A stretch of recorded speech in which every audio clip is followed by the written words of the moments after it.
always a lovely moment to see all your sweet faces. Yeah. So we're calling on Grace. We know she's here with us. We know that Amma's here, the Creator's here, the angels are here, Grace is here. You are the Creator in human form, you guys. You are the Creator in human form. And you will find this out by becoming very, very humble, open to learn like a child, and very, very brave. Both things. And may your path be graced. And everybody that's listening, may their paths be graced. So it is. It was very good work some of you did yesterday in the dream and memory satsang. It's like I said, that level of material can save 30 years of meditating.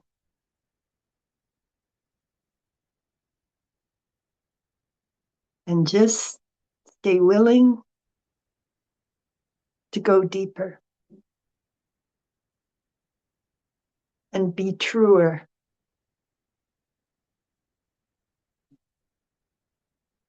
Today is going to be a bit of a consolidation of material we've talked about before, but also a birth, both things. But it's not going to be a stressful birth. It's going to be like realizing how ordinary this knowledge is in a way, how livable it is. We don't have to try with the efforting. It's an allowing. It's an expansion. It's this allowing the big understanding that is within you, coming from all your lives, to come up into your consciousness and be woven in to your experience of life. I said light. That's so interesting. Yeah, of life. This is how life gets. You keep going and you just get an experience of light all the time. Okay, so I just want to mention that Conan O'Brien, speaking to Harvard, his comment was that your greatness comes from accepting the mess around you, not despite it. I feel this means by, accepting the mess that we are, the chaos around us, the chaos we create, our confusion, the confusion other people create. Just embrace the whole thing. And you'll find your greatness. It's true. It's like what I talk about with a scientist who doesn't throw away material that other scientists do. It's the accidents, the mistakes, the guy that takes another look at material that's going to be thrown out. How was penicillin found? Guy noticed that the mold killed bacteria. Yeah. It's just, I'll tell you, the universe, the Amma within you will make sure that you get the understanding you came for this life. If you're willing, if you set out in the path, the universe, Amma, will just make sure you get the understanding. So just relax. It's like relax and be vigilant at the same time. Do you know? It's like a little kid walking with his mom. He's really happy. He's really happy. And he's walking with her, but he's very open to her and what she says to him. And because he's very open, or she's very open to the mom and what she says, and is very biddable, then the mom goes, hey, let's get ice cream. Because the child's biddable. It's the same thing with the universe. We get the gifts as we're biddable, we're open, as we genuflect to the universe. It's very, very simple, you guys. So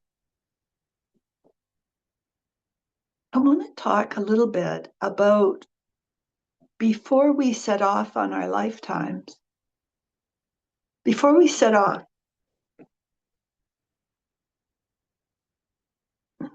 in life, where we construct it before birth. I want you guys really to understand this. With help from other angelic energies, we set up a very detailed structure for our lives. Even putting something that when we're 50 years old, where we stop and ask directions from a man who's wearing purple pants or something. I mean it. It is highly organized. You don't have to be scared, you know. It's very safe. The structure will just bring you face to face with what you've avoided in other lives, what you need to learn, and maybe what scared you in other lives, what you avoided in other lives. But it will have kind of fail safes. It will be stacked in support of your growth. So you get your challenges, but there will be things in your life. It's just like yesterday, Alicia was talking about at 4, she went next door in her summer place and she met a little boy who was very pleased to see her. And they had a great friendship for years, played together. It was a happy time. The universe will structure this in. The reason if we didn't get much of that, it might be that we have if we didn't get, okay, couple of things. Maybe we didn't get too many positive experiences, but maybe we just can't see them because our brains, with the wounding, what happens is our mammalian brain has a tendency to skew us towards trauma.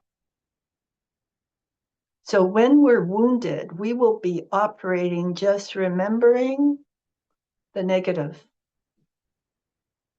And it isn't until we've gone some way along in a healing, some way along to experiencing the Creator, that we will start admitting the good things. I mean it. I feel sometimes I have to pull teeth in people to get them to admit the good things. It is biological. Our mammalian brain skews us towards the negative. So that is why keeping reaffirming the faith is so important. Keep reminding ourselves about the Creator is so important. It's to override this mammalian brain. The other thing is, which ties in with this, remember I've been talking about the default mode network, which is that inner monologue that starts when we don't have much to do.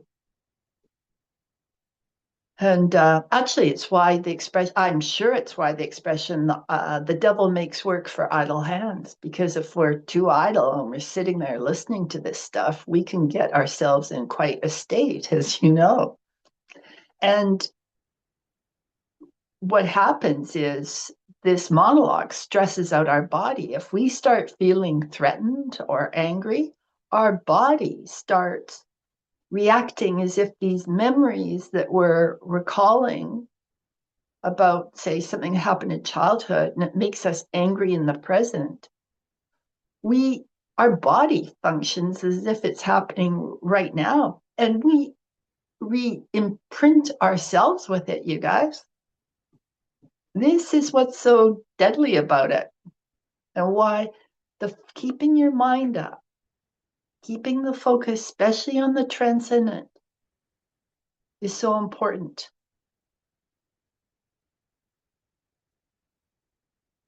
And, as I've said, if you keep doing it for decades, it finally shrinks the hippocampus, which is the source of new memories. So you see, it stops the new memories from forming, good memories from forming. It's like we can really lock ourselves up in a cage listening to this material. Okay, so the point I didn't spell out before, but I really want to spell out, is this monologue comes from the parietal lobe of the neocortex, which is the mammalian brain. And it is involved, it's a seat of, the mammalian brain is the seat of our conscious thought. Now, I want you to understand that we think we're so logical, okay? But our logic is contaminated by the material of our inner monologue, of this default mode network. This is why you can have people in a country, thinking completely different things as a result of the same events that are happening. And people have different takes on it, because even their logic is basically contaminated by this default mode network material. So the reason I'm saying this is I want you to really kind of stop believing your private logic, because it's contaminated with this material. It's like it's like if you talk to a person who's violently prejudiced, you can really spot it. And they will think it's very, very logical to prevent people from joining a golf club on the basis of the color of their skin. But all of us have distortions in our thinking that we don't see until we can start witnessing ourselves more. And you guys, we get so self-righteous about our corrupted thinking. It's just a comedy. We're in an age of narcissism, so we've got this, the individual I is on the throne with crowns, and this individual I is just the foundation of it is, this individual I is basically the default mode network. It's like this river of sewage that goes through our head. This is how crazy it is, you guys. Because, it's like our waking up will be turning and loving Mother Nature,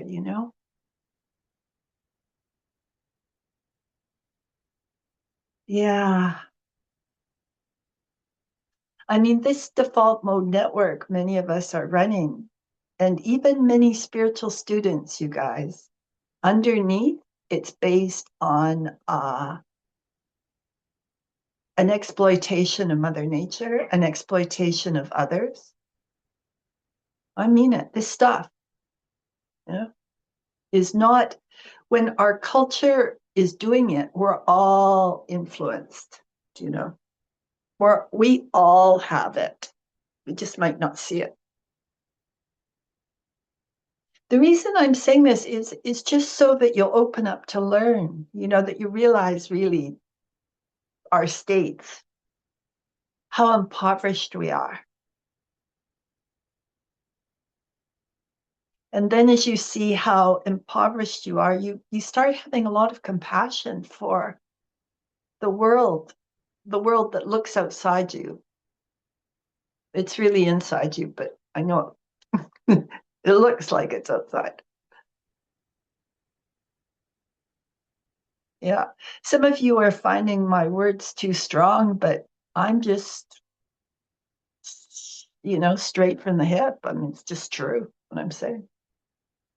And I saw it myself first, you guys. Yeah, this isn't so. This is the stuff Premasudha struggled with too. This is not, this is just what we're like.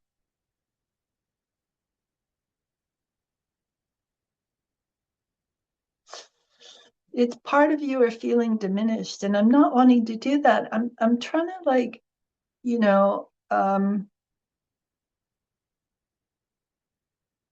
invite you out of your default mode networks because it's the default mode network that would have you listen to what I'm saying and feel diminished.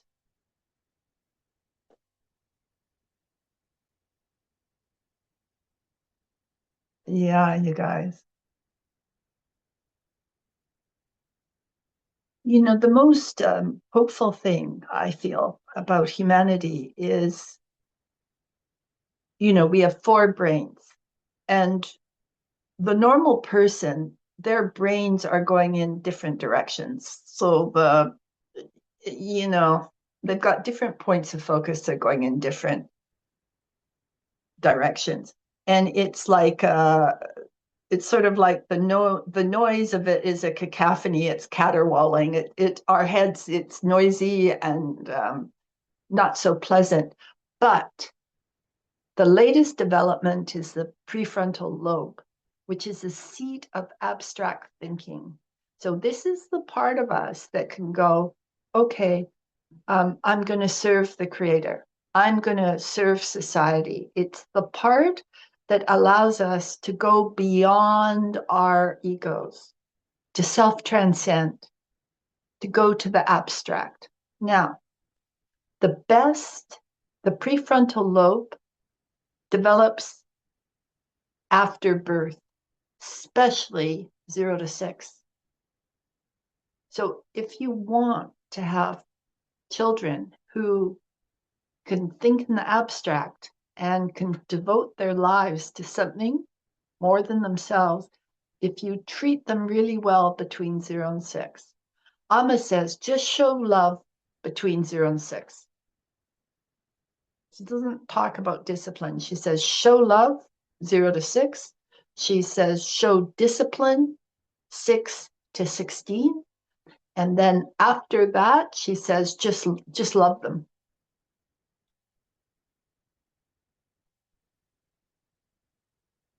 So what happens is the prefrontal lobe, when the person is focused on the abstract, like these awareness satsangs. So we're focusing on the abstract, on the awareness, on service to the creator, on waking up. All the other brains, the other three brains in a human being come in behind that leadership and they serve that goal. They unite and they all start functioning at a higher level. This is why it's so important, you guys, when I talk about having the intent, and the courage and the strength to serve something beyond you, because it will bring all four brains going the same way. And it turns us into powerhouses. Everything in your brain gets united behind this goal. Yeah. And it comes in through the abstract.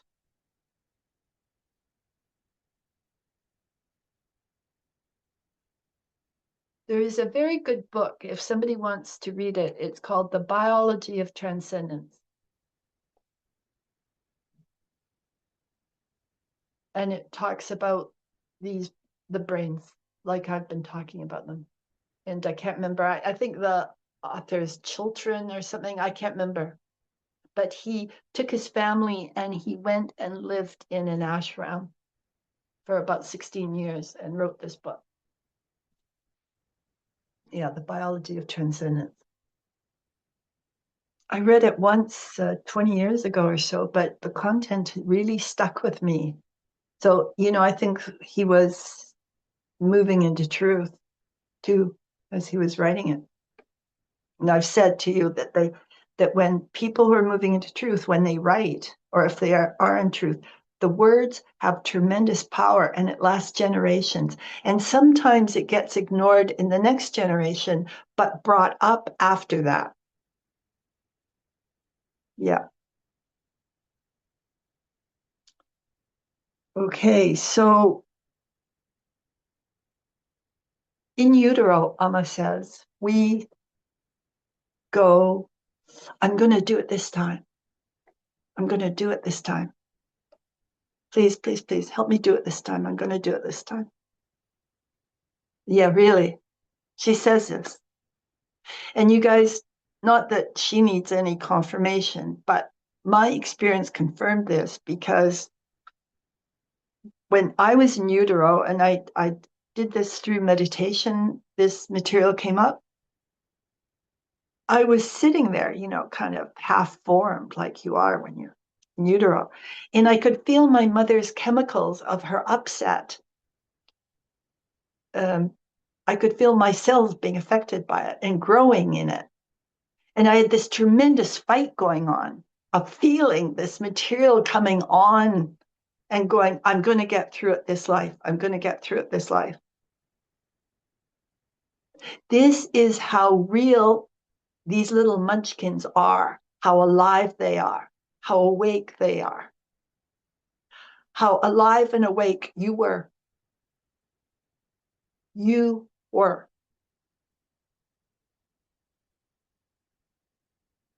How this would have been your struggle too, because anybody who knows Amma knows she tells it like it is. And if she says that we struggle in utero with this, we do. And you would have. And here you are waking up. Homing pigeons, I think they're extinct now, but they always found their way home wherever they went. They were used in wars to pass messages.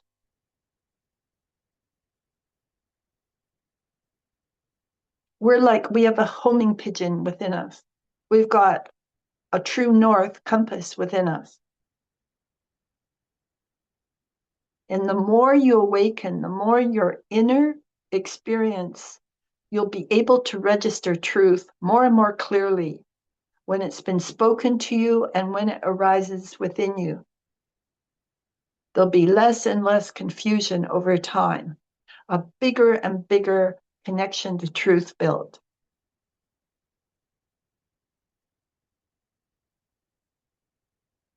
It takes a lot of guts, you guys, and we get humbled in ways that are just tailor-made for us.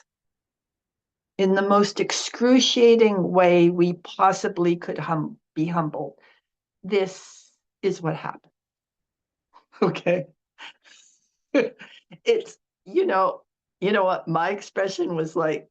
Sometimes it would feel like there was a Satan in the sky orchestrating all this for me. This is what it felt like, Satan in the sky.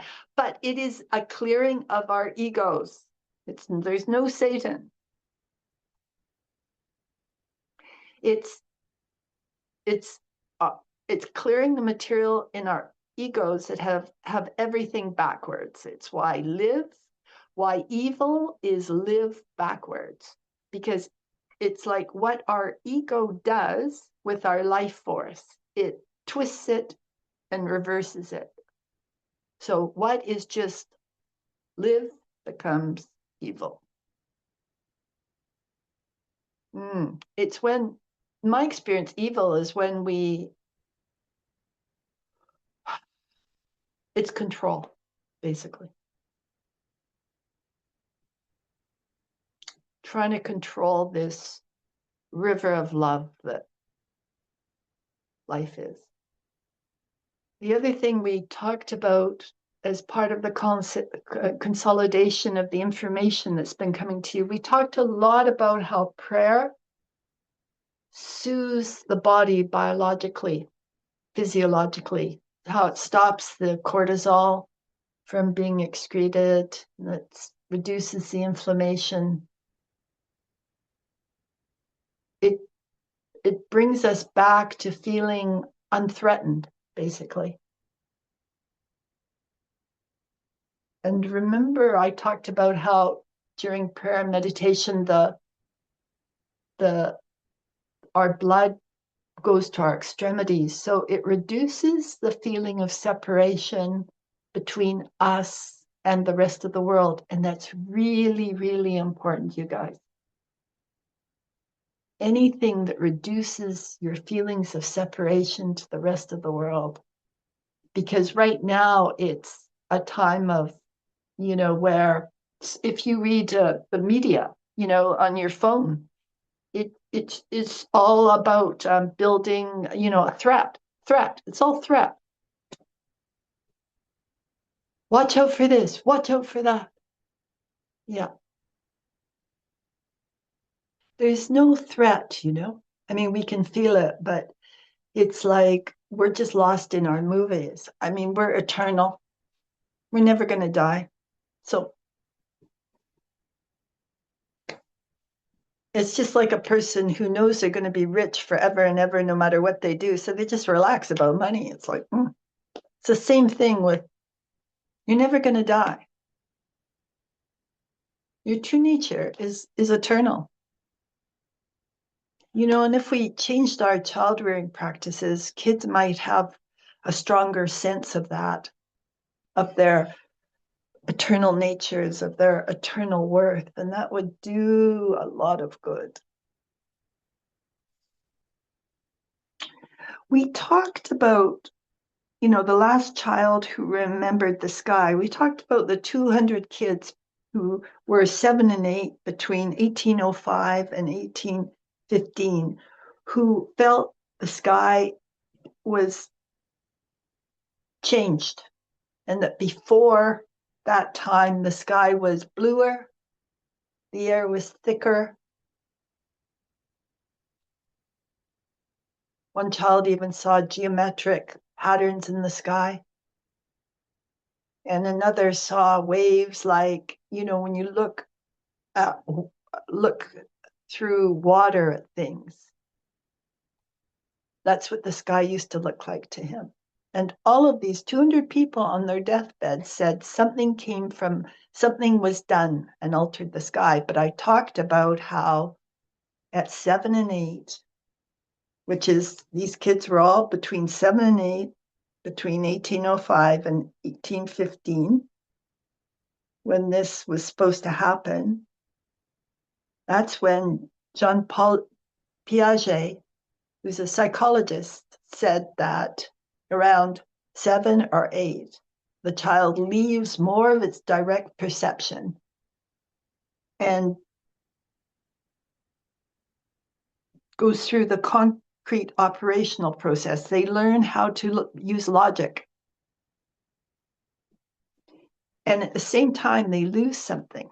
So, and I want to come back to this. When my niece was 2 or 3, I saw her stand in front of a chair and say, chair. She said it with her totality. I could feel how she was totally merging with the chair. She was experiencing chairness. Okay. It was very, very dramatic. It was very, very obvious, and it was very, very beautiful. Okay. So, but you understand that we can't keep living this way, merging with the objects around us. Do you see? So this is why Premasudha feels around 7 or 8, we have to go through this concrete operational challenge. And we make the shift. We start seeing more in a symbolic way. We can know that a picture of a chair is a chair. And we might see that before this period, but certainly by this period, we'll have done it. We do this to function in the world. We can't like stop and feel the beingness of everything when we're like getting a PhD in, I don't know, math or something. We're too busy. Okay. But the cost of this, I just want to really spell this out, you guys. The cost of this is the colors in the sky don't seem so blue. The air becomes thinner because you're working from a more symbolic spot.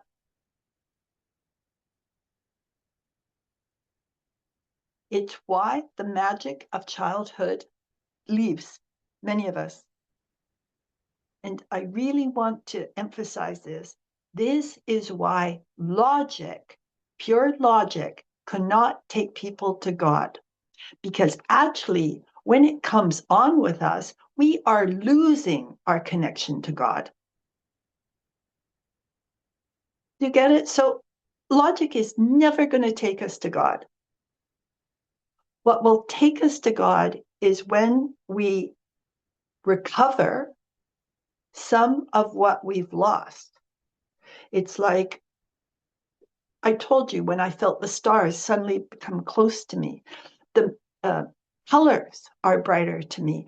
The world is far more beautiful to me and captivating than it ever was 30 years ago. You know, the natural world. Or anything, you know, just walking down any street is a wonderful experience for me. Whereas 30 years ago, it's like, meh.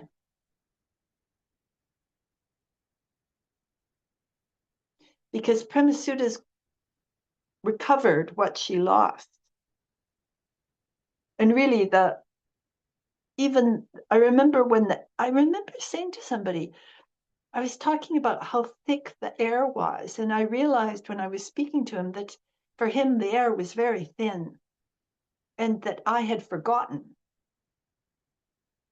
about that state because I'd been living with the air being thick for so long. It's like love is thick in the air for Premasudha.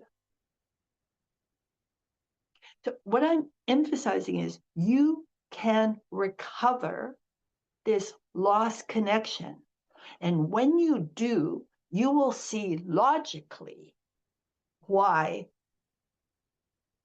the only safe way is to be true to the creator. Basically, you start seeing it's the logic of it's like this. It's like when you really see that that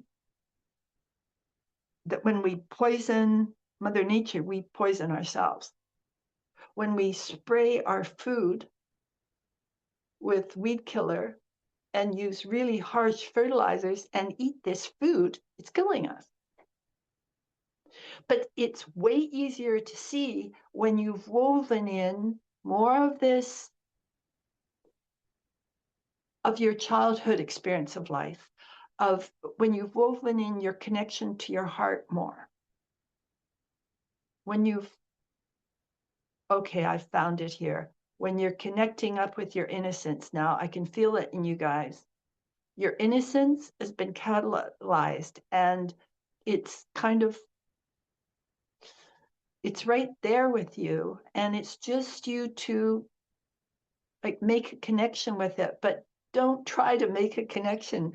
Just let my words love you. Let the love come to you through my words. Let Amma's grace come to you over the ethers. And if you can't, don't worry.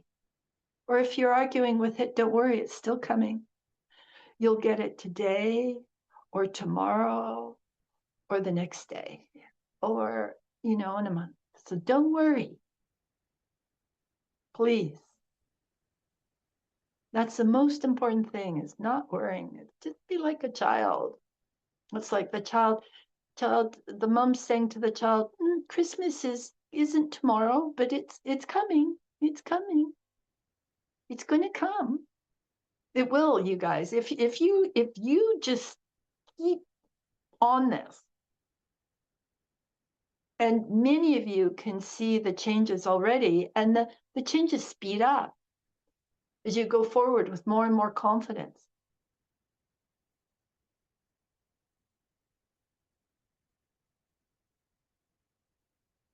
I have to say, you guys, I would have been, with the way I was as a student, I would have listened to every satsang at least once. And if I had spoken in a satsang, I would have listened to it like 5 times. Yeah, I'm saying that because some of you are like way more passive than I was. Yeah, please. It's a career, you know. It's like a career. Stay really on it. You stay really on it or it doesn't work. That's it. One of the things about this work is it's so I push people out of satsangs and let them come back and everything. It is so kind of, it's got that hard edge of you do it. Yeah. And all of you guys know it's got this hard edge, and it's good. It gets the best out of you. It's like if you're doing a PhD course, you turn up, you read your books, you follow the guidance of your teacher. And if you don't, you fail. Yeah. And who wants that, you guys? Because this isn't just a course, this is your life. It really, really matters. It matters like nothing else in the whole world. This matters more than anything. Seek ye first the kingdom of heaven, and all will be brought to you. That is how it works. That's it. Okay, good. Okay, good. There's some of you who are considering becoming more pure-minded. That's it. That's it.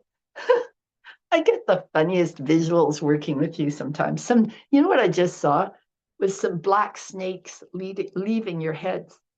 Like when one's being a bit of a snake, a little corrupt, I saw this black snake leave. It's very good. That's in several of you. Yeah.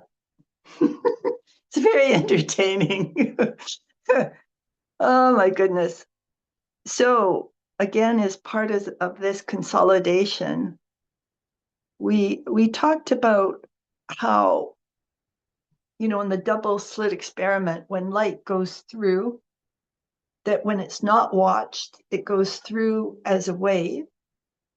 But when it's watched, it goes through as particles.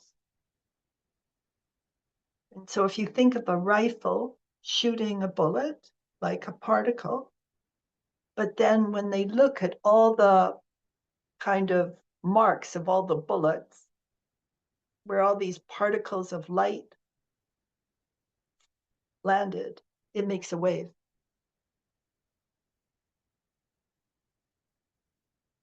So some of you know about Bruno Groening, who was a healer in Germany, who would stand in the balcony and there would be thousands of people below him. And he would say, rise up, and people came out of wheelchairs. He was working with the wave.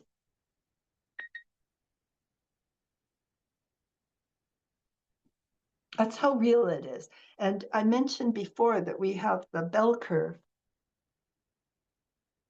the wave.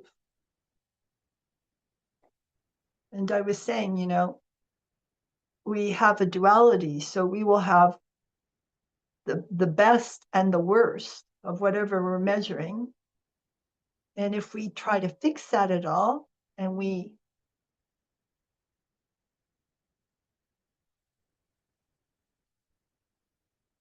if we try to improve this bell curve, like try to improve, to take away the negative, we will also lose the positive of whatever negative we're taking away. Yeah, it is just life. It is duality here on the earth plane. We can't fix it, like get rid of the negative. What we can do is focus on unconditional love and the Creator, focus on the truth of our hearts, and then everything would get brighter. Everything would get brighter. As bright as it ever gets on the earth plane. Okay, I talked also about how our metabolic process cause us to emit light, which can be measured by machines, even though we can't see it. So there's a level that we are suns, because this is what suns or stars do. They emit light as a result of their own metabolic processes, which I'm calling nuclear fusion. Nuclear fusion just rattles atoms around so violently that part of the mass of these atoms gets transformed into light and is sent to us, comes to us. And as stars progress with this thing with atoms, the atoms, they become heavier and heavier until they're iron atoms. And iron atoms take the process takes so much energy that there's no light, there's no transformation of mass to make the light and heat, so the sun dies. So I really talked about how this is like our burnout, you guys. We get this iron in our soul. We go ahead with an iron will. Even a mom, like she could be like just trying to be a good mom and take care of her kids and do her job. But if she's doing it with too much iron, too much outer focus, not enough listening to herself and responding to herself, so that the demands are so big, she will burn out just like a sun. We are the natural world, you guys. We're not separate.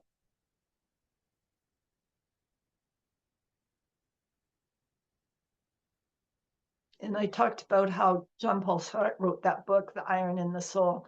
And he was talking about the despair and nihilism that came when, France fell in World War II. It's exactly what I'm talking about. It's the loss of light, where everything just seems so heavy. But these are all fertilizer for us. And if volcanic ash is used as a fertilizer, and it enhances growth, you guys. But all we have to do is just embrace the mess, the chaos that Conan O'Brien was talking about. Just embrace the whole mess. Yeah. Okay, that's it. That expression, embrace the whole mass, and many of you smiled, and it was like it was a culmination of all that I've said. Just embrace the whole freaking mess of it. Yeah, that's it. It's so nice to do this, you guys. You just embrace it. It's impossible to fix. How do you fix life? You can't. You can't. I had one of those experiences where so much anger came up to be cleared, that I had the experience of each one of my cells carrying a volcano. Really, I could feel how every cell of my body had this volcano. And, it was around the time after that experience, then I read that volcanic ash was a good fertilizer. So I went, oh, okay. This is how I navigated, you guys. The universe would just bring me this information and help me get over what I was gagging on within myself, you see. it, you'll be helped beyond where you are. Just embrace the mess. It's embrace the birth, the mess, the blood, the screaming, all of it, the pain. Embrace it. That's it. That's it. Good. Good. Good. This is the quantum leap I'm feeling is being made. You guys, I feel all of us are making a quantum leap. And even when I wrote before this satsang even started, I wrote a LinkedIn post where I was talking about those Beryllian ions that don't transform when they're watched. If they're watched and measured too much, they just stay in their original state. And I was drawing the connection between when we measure ourselves like this is what happens. We don't change. And when we watch someone obsessively, like somebody at work or a child that we're worried about, we watch and measure them obsessively. It does not work. Yep. See, the natural laws affect us. We are the natural laws. We're made out of the same stuff. Our atoms, some atoms will have come from the sun somewhere, from some star somewhere. Your atoms in your body, who knows where they've been? You may have been part of some great seer, some great mystic centuries ago, and an atom or a few atoms from that person are in you. Yeah. That's how big it is, you guys. So, we're born. We're born. It's like we land in the hospital, and the thing and the noises, and we'll pick up on like how our parents are feeling, and we'll pick up material even from the doctors and the nurses, but they're gloriously happy. If you've been in a birthing room, the personnel are always like just happy. It's a wonderful experience. It's like a bit of heaven coming in.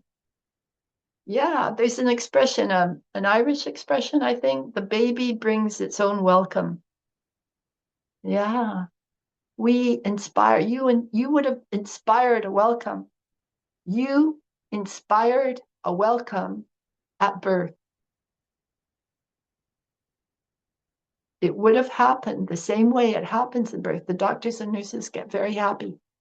Congratulations, what a wonderful, wonderful child. Mom is thrilled that, the pain stopping and the baby's arrived, but the pain opens her to bond with the child. It's not bad. After that pain, the relief, it's just, you just fall in love with your child. You would anyway, but even more so if, Premasudha had like 32-hour births. I was so happy to see that the children. Yeah. Yeah. That's it. And then when you're born, there are these stages. Okay. So I'm going to call them monads. Birth is it. Like you're imprinted. And it's like what you do with that when you're born. Do you go like, oh, I give up, it's too hard here? Or do you go, I can do it this lifetime? Really? It's how you greet your mom, who your mom was to you, like how many lives you've had, what kind of bond, if there's any karma, all of that. And then you keep growing, and there's a second stage that happens, second monad, and that's your ego forming, where you realize these people, they don't know about much, and you kind of let your ego come on to protect you. You go, oh, they're all wearing ego coats here. I guess I have to put one on too. Otherwise, I'm going to be crucified. you, so you put it on. Yeah. And you would have known what you would have done. When on the table with Abraham, I suddenly was 3 years old, taking on my ego, like just turned 3. It was like, and the overwhelming horror and terror and sorrow about doing it. Yeah. I really knew I was losing connection to truth. And on the table, I was screaming and screaming uncontrollably, just as I was reliving this when the ego came on. And by reliving it, it was part of the ego coming off, you see? By feeling all that, I actually reduced my ego. My ego shrunk a bit. And also I got that whole perspective of what it had been like for my little child self. I think I just turned 3, and I think I was slow because I didn't want to take this ego on. But I realized very coldly they didn't love the real me, and they wanted me to be a facsimile of myself, and they wanted me to be the way they wanted me to be. That was very clear. This happens within us all, you guys.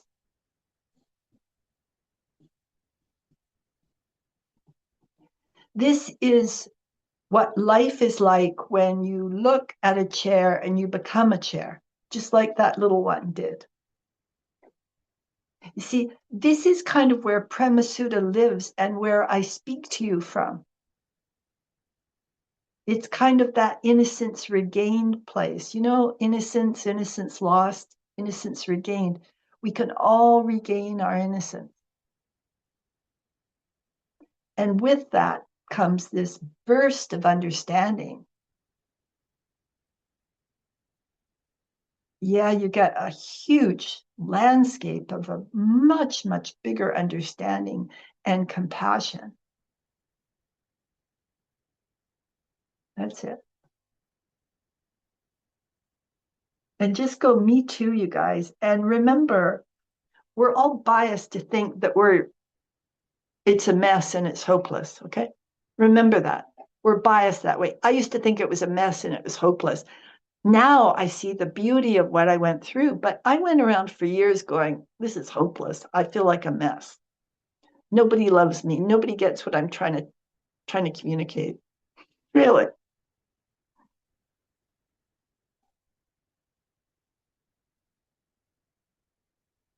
Really, it was it was very intense. Yeah. So I just prayed harder. That's what I did with it.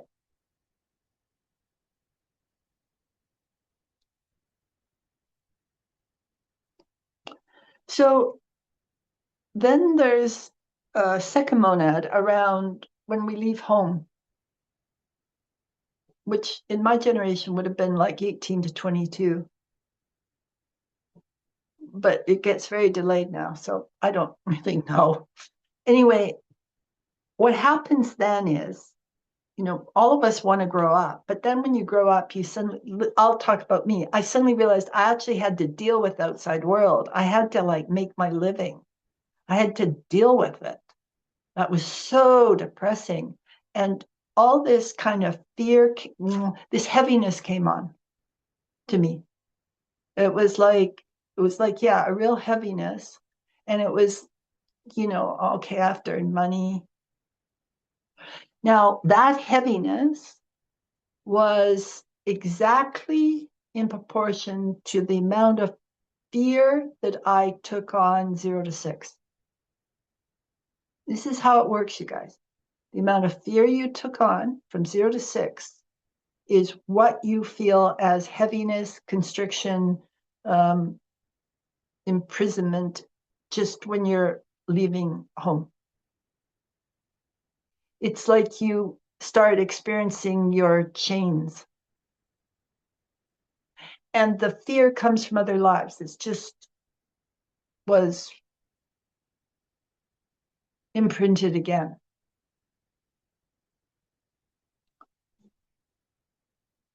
Okay, so then around 35 to 40 is the fourth monad. This is the most important one. It can start at 32.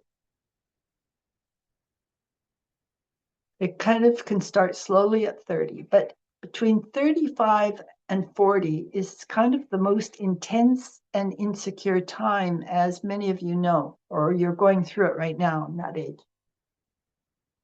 And that is where we make a real yes or no to whether what we're going to do, whether we're going to wake up this life or not. And if we say no, we get taken over entirely by our false personality, our false conditioning. And if we say yes, then we start weaving our divine in. Very occasionally, this can be done earlier. Sometimes if people have had a lot of lives, they can come to this in their teens even. And sometimes people can come to this much later in life. Like I had a friend who she'd said no in her fourth monad in her 30s. And she said she started waking up at 62. So it's not set in stone, but it's mostly how it is. And then, at 35, it starts when, if you decide to open, you start like it like takes years. You just start weaving your soul in. Okay. The next monad, the fifth, is at age 65 or so, where you look back in your life and you wonder, you look at what you accomplished and how true to yourself you were and what you accomplished, what you've learned. Some people, if they've been very outer focused, it's very traumatic because they lose their job, they have to retire.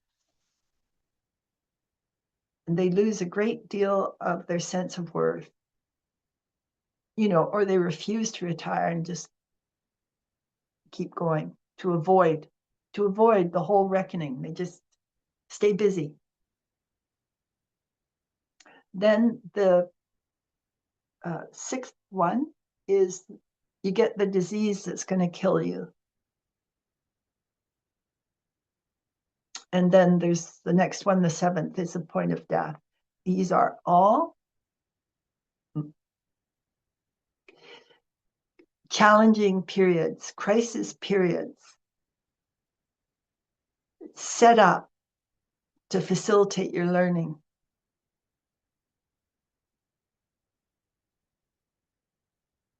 And we don't even talk about this in psychology at all, because our psychology is focused more on the ego. This is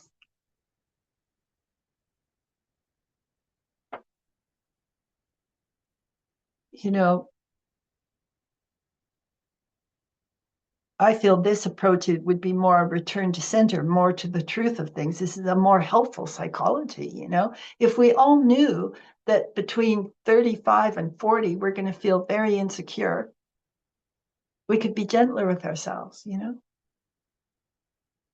If we knew that what happened to children 0 to 6 culminates in the feeling of heaviness just when you leave home, we might take better care of kids. But, really, we know the importance of taking care of kids, but we still ignore it.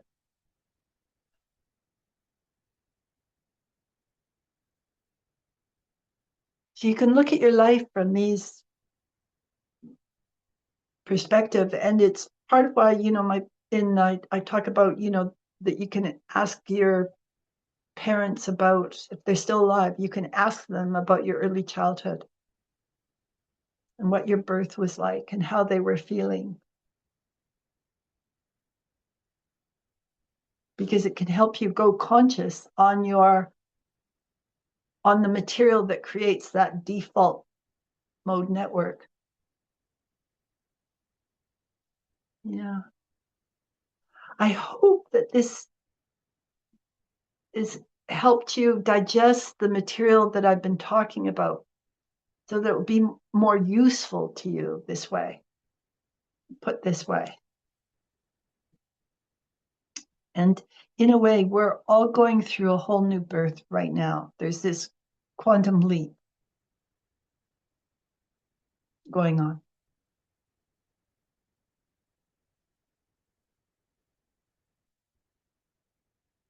And don't worry about it. Some of you are kind of like, am I doing it? Am I doing it right? Am I in that wave? You are. Relax, please.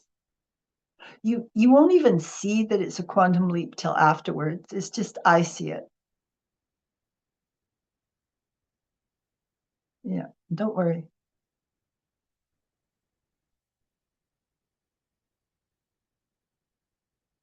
Look at it like this way. Premasudha is making a quantum leap, so all of you guys are coming with me. It's just we're all going, no, really, it's kind of it. It's true. It's true. How it works. It's like, that's why people follow a teacher. It's like, that's what, it's like every acceleration, they get it too. There's a couple of people who are feeling very lonely. Yeah.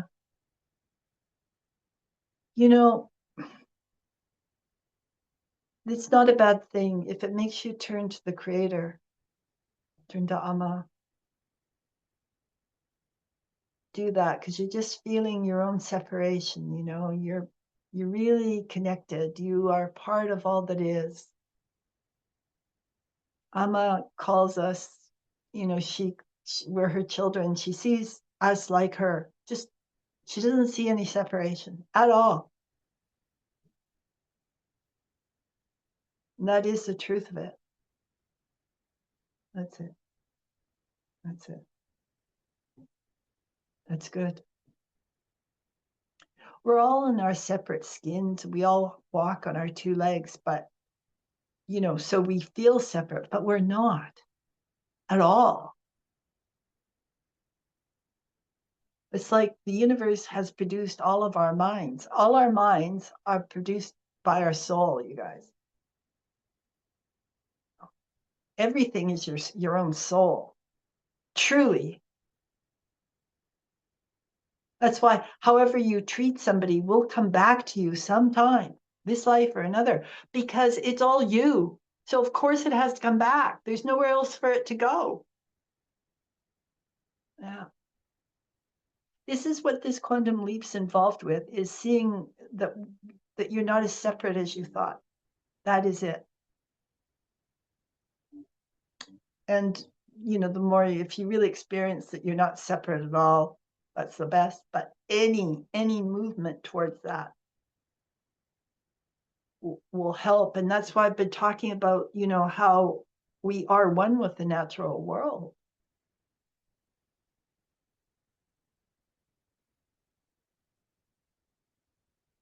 Yeah, we're one with Mother Nature. There's one other thing I wanted to say before I'm going to make room for questions after this. When electrons receive photons of light, they bump up to a higher orbit within the atom. They go up. And it's why it's the same principle when you're around a teacher, you bump up, and it can feel like when you move away from the teacher, you bump down. It can feel like that. Now, and it's being around the teacher and feeling that bumping up retrains your body gradually to just lodge there.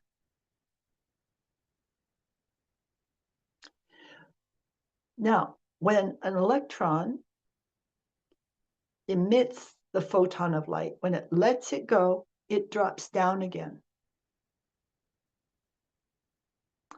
And I want to say that this is, when you feel very close to God and you're going up, and then when you lose it, you drop down. You can feel it. You can feel your vibration dropping down. Again, it is just like the natural. It is what happens in our atoms. That exact process.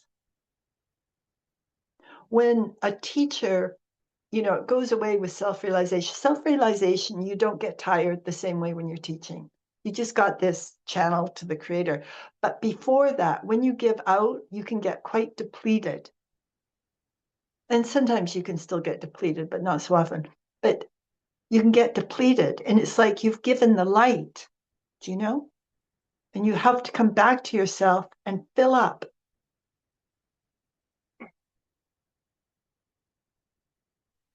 Electrons go up, they can also go down. You can see this happening in society. Societies can go up and they can fall down.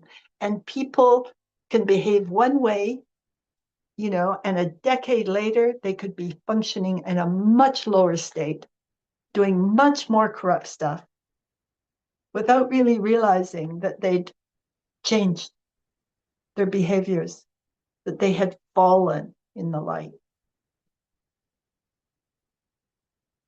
It's just like the electrons. This is the importance of keeping the focus on light. Like, keep inspiring yourself. Read the inspiring books. Meditate, satsang, staying up.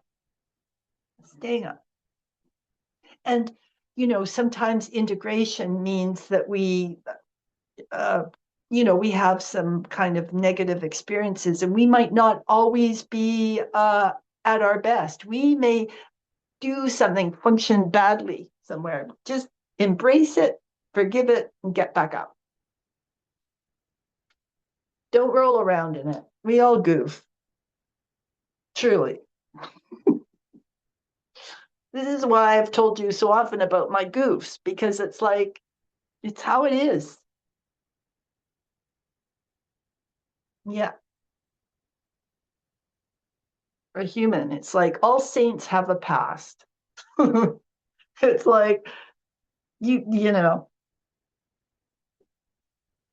don't know what, the saint had gone through in their growing pains. What they'd been like to live with, really. Mm-hmm. They might be way worse than you ever were.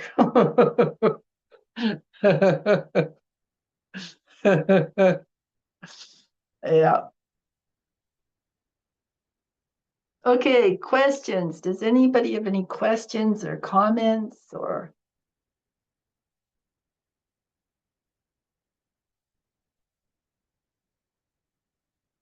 There's some of you I'd like you to show yourselves more in the group,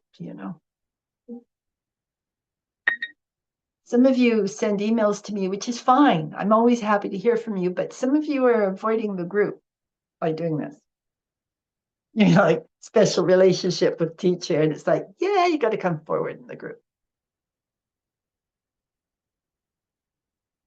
The group does a lot of the teaching, just coming forward. For those who some of you know this, some of you have been healed through coming forward with the group.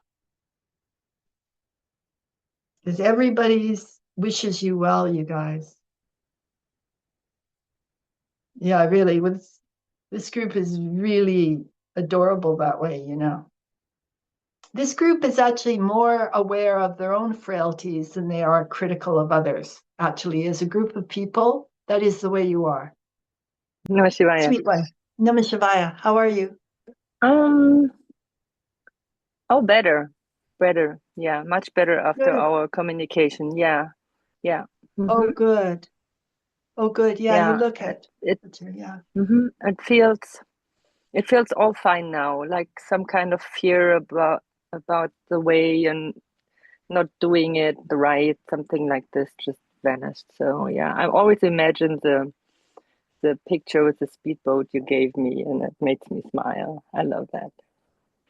I Yeah. told you, Shoda, I saw she was struggling. And as we were talking, I suddenly saw her in this kind of speedboat, a very small speedboat on a light lake, just being filled with light and laughing and just buzzing around the lake like a child, you know?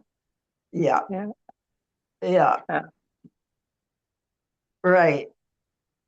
And you've opened to grace a lot. Mhm. Like your capacity to open to grace is it's beautiful, Yashoda. Like Mm. remember in the old days there was way more mental struggle and sense of your own frailties, and that is getting much smaller, and you know there's part of you that really knows you're a divine being and that Mhm. it's your birthright. Yeah, Right. that's Yeah. it, you guys. Mhm. I can feel That's that. it. Yes. Yes. I can really feel that. I don't feel that threatened anymore. And I mean, there's still this moment I feel threatened, but on another level and base, I feel more safe, and I know Yeah, it's gonna work out for me. So yeah, it will. yeah, It will. yeah. And Yeah, it will. when you just talked about the age of 7 and 8, when kids get on their ego, or how did you say the Yeah. mental, Logic. the Yeah. logic? I remember I must have been like 8, and I remembered sitting in my room, and I would be thinking about the world and life, and that my life would end someday, and it scared me to death. I was so scared. Like the mindset my parents or put me in was, you will die and it will be over. And it was horrifying for me. It was so horrifying. And I just remembered this last weeks, and it came to my mind again. And I wish I would have had some parent or person telling I me, "Oh, know. it's just a life, and you will live Mhm. forever." But I remember I was scared to death. Really, it was like I remember how I like throw away, like how I pushed it away. The fear, it came up many, many times, and I just pushed it into a corner, and then it sided away. But yeah, so it must be this age. Yeah, I remember. Right. Oh, that's very Yeah, beautiful. I mean, it's very profound. You went through that. Like, what a thoughtful little kid. yeah. Really. Ah, I mean, yeah, thoughtful little kid. I wish somebody would be there and say, "Oh, it's not the truth," I know. but I felt I it. I know. really remember. It scared me. It was horrifying, and there was nobody. I just remember sitting in my room, and this fear came up. I will be dead, and I was just like, "Oh my God!" It like, and on one part, I knew it can't be true, but I didn't know that it's not true. I believed it. Yeah, Right. Remember, I said to you, you had that courage not to go into your mom's bed when you were early? It's the same kind of courage to yeah, let yourself feel that amount of fear and just be with it. Like, that's amazing to me that you would really. feel it so intensely, Hmm. consciously like that. Yeah, And, and again, not try to get help from somebody else. But yeah, it's really, really important, Maxie. There's something really, really important about your decision to kind of just be with it, hmm, you know? Yeah. It's almost like you could see through all terror this way.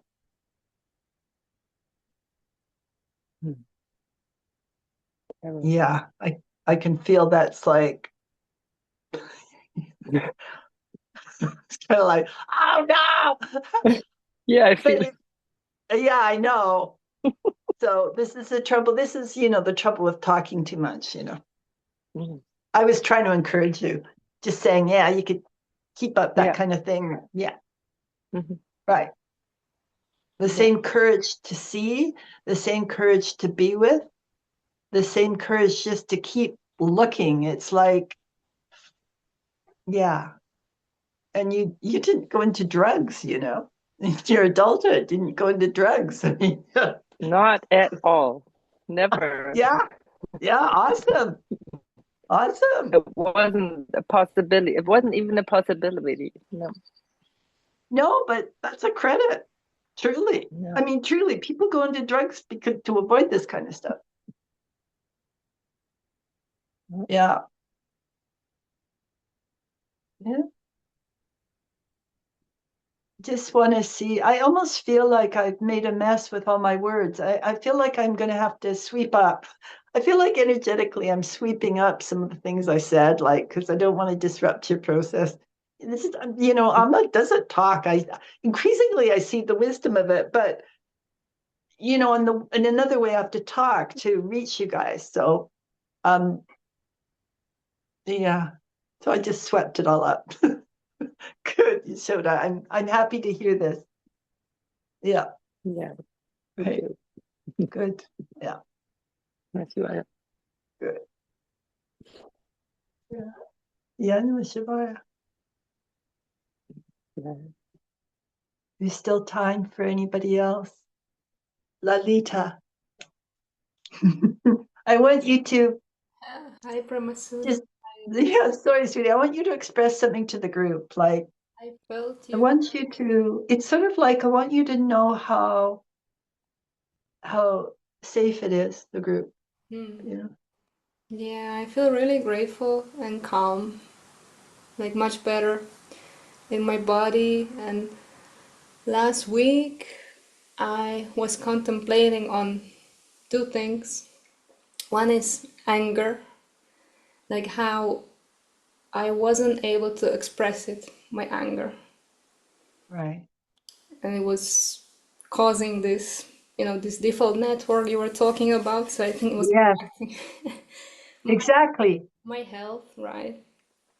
And also around loyalty, like I was super loyal to others or some things, Yeah, places, but I was never loyal to myself. So it was big reflection this week, and I decided to be loyal to myself, to start being loyal to right, myself.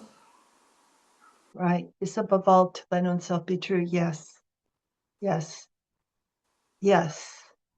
And you're very equipped to make this step. I want to say it can be a hard step, but you're very equipped. So I'm not expecting this hardness, but to all the rest of you, you guys, it can be a hard step when we do this. Side with ourselves. This is the siding with ourselves I talk about, honoring ourselves. And when we have had a lot of lives and we can love very deeply, we can be incredibly good, devoted friends of ours, of friends for others, and yet never get the same thing back because we're not giving it to ourselves. Yeah, Right. and we feel abandoned because of that. Yes. Yeah. So I'm really grateful, yeah, with this full moon and the energies, more clarity came. So very grateful for that. And I feel more empowered, like I'm coming back. Yeah. My health, Yeah. everything. Yeah. Yeah. It's like I can feel you're coming back in a wide front, like health, your psychology, just a whole many threads. You're working with many threads right now in your tapestry. And yeah, there's this gold being woven in. And it's beautiful work you're doing, Lolita. Truly. Yeah, I Yeah. can highlight enough how precious this is, this group that you offer these satsangs, and we can really connect and share and go forward. Yeah. You know, we give what we needed. It's like, I needed this. This is, yeah. And I feel like all of our journeys could be so graced if we did this. Like it would change, it would be world changing because we change, right? We we're transforming and then it's just going out. Yeah. I know, it's like the angel said, that this was practical help and that this is what is needed for people. Practical help. Yeah, right. Yeah. And you're all doing it, you guys. You're all doing it. Okay, everybody here is doing it, please. Even I've gone after a couple of people. It's okay. You're doing it. Yeah, that's good. Love it. Yeah, sweetie. I'm seeing this light coming to you just with these words. Yeah, it's like you've opened up to more grace. Uh-huh. Yes. Right. Yeah. You know, I wrote this story. Many of you know it, The Gateway, about somebody knocking on the door, wanting truth, and the guardian going, who? You? Who do you think you are? Which is what happens on the journey. It's what the journey feels like, you guys. But anyway, at one point when she knocked, and it's the guardian opened the door and they embraced, and for the guardian had faced his fear and she'd faced her fear through this process, and they embraced. And with this, there was a noise of a tremendous crack, and it was resistance cracking, resistance, the old mold breaking. And after that, heaven came to earth, and many souls made it through the gate of the dreams come true. Yeah, I feel we're at this moment. Truly, when I said the resistance, there is a quantum leap and this resistance breaking, I feel we're right here. And I think you're going to see it in the collective as well. I think I'm speaking, it's not just a personal experience. I feel it is the time right now. Yes. And I just want to say something, you guys. This is when I wrote this book, and I just wrote it out of my own angst and my hopes and everything. And many, many, many things in it have come true. Yeah, it's just, you don't know what you're doing, like you don't know the value of what you're doing and what you're going through.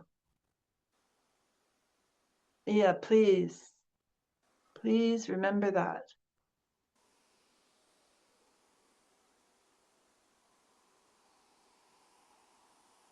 We're, you're each an aspect of the universal mind. Think of it like that. And you're each an aspect that a wave of perception comes through you from the creator. It's like, remember I've talked about snowflakes. They're all snowflakes, but they've got different patterns.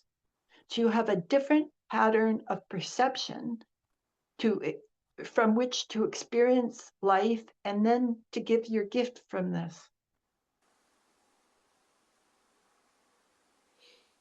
Yeah. And you can't help but give your gift from this. And we're all the creator. We all see three things really differently, but it's all the creator in essence. So, as I said, this way of looking is Premasudha's, and I teach it, but you will have your own way. That's your job to free it. And you will see things like a little differently in your own way.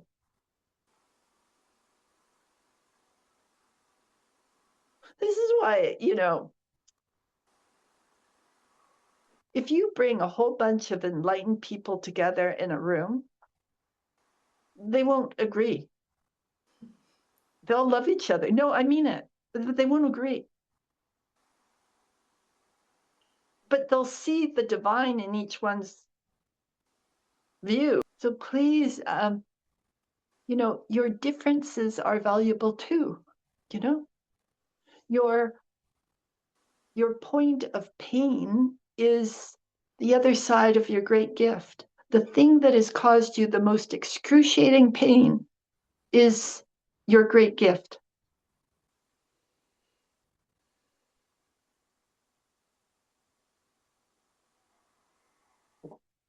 And really, the most important thing at this time, I feel, is to be able to stand outside your default mode network and witness it.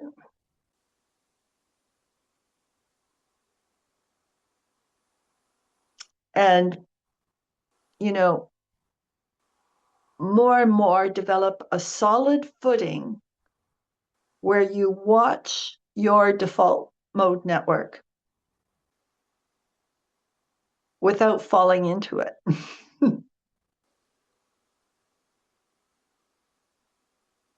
At first, when we try to stand outside it a little bit, observe it, witness it,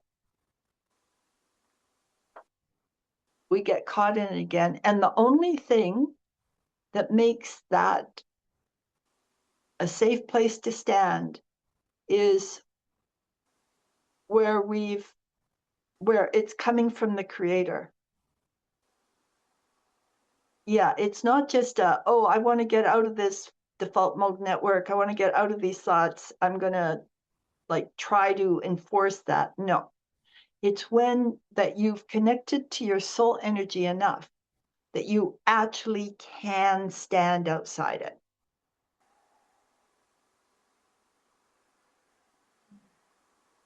Where your understanding has got big enough that you really know that the stuff that's running through your mind is of limited value, even as part of you believes it. Yeah. Takes time. Once you've got that witnessing, once you're able to do that, you're on your way.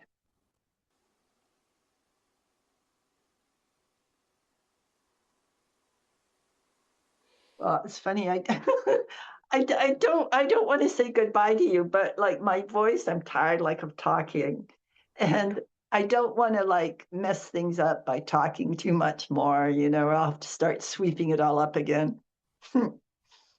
So I'm going to make the last call for anybody who wants to speak at all, say anything. Can I just say something? Yeah, who's that? This is Judy. Just Judy. You're not just Judy. No, I said this. Judy! I said this is Judy. Oh, okay. But this is just a comment to everybody, and just this might be a good way to end. I don't know, but when you were speaking about the ego and how you might get that ability to stand outside, I don't have that power, but I just got this sudden image of myself calling out my ego, and like a bully in the playground that was caught out, but is still young and innocent enough, where I'm like shaking my finger at my ego, and it goes, yeah, that was me. That's what that came in my head. That's all I have to say. Yeah, right. And that's it. It's we can play into it. That's exactly it. That is the use of a loving group. It's we get playful. You can play out of this. That's it. Good start. Jane Ma. Okay, you guys. We'll see you next Sunday, and we'll do another Saturday in a couple of weeks from this weekend. Yeah. Okay, and thank you for all your messages, and thank you for coming. Thank you for growing. Thanks for being willing. It's just so much fun, you guys. It's just so much fun. Bye.